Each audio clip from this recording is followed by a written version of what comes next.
Oke, baik saya ke Pak Heri lagi. Pak Heri, ini kan kemarin Ahok bilang bahwa kaget gitu kan ya. Dia hanya tahu di bagian kakinya saja dan kemudian dia kaget kok Kejagung tahu sampai ke bagian kepala. Nah, ini memang apakah benar ya seperti Ahok bilang bahwa dia tidak mengetahui detail-detail operasional di holding bahkan ke subholding sehingga ya bisa dibilang kalau misalnya orang-orang dibilang di luar itu Ahok cuci tangan seperti itu. Benarkah, Pak? Menurut saya ya bisa jadi benar karena gini, di dalam struktur kalau kita lihat di strukturnya Pertamina Persero itu di bawah dirut itu wakil dirut kemudian baru ke subholding.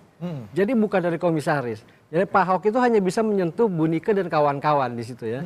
Nah, sebenarnya yang mengawasi secara operation selain komisaris di subholding itu adalah direksi dirut dalam hal ini. Itu atau direksi yang lain gitu ya.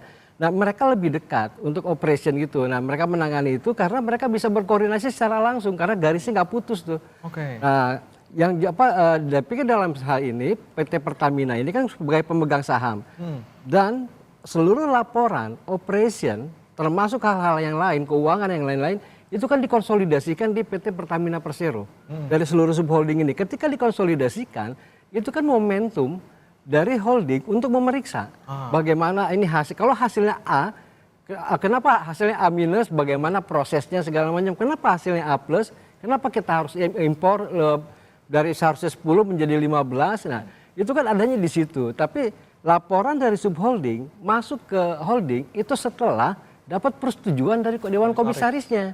Nah, di komisarisnya itu jangan lupa ada mantan Jaksa Agung Muda.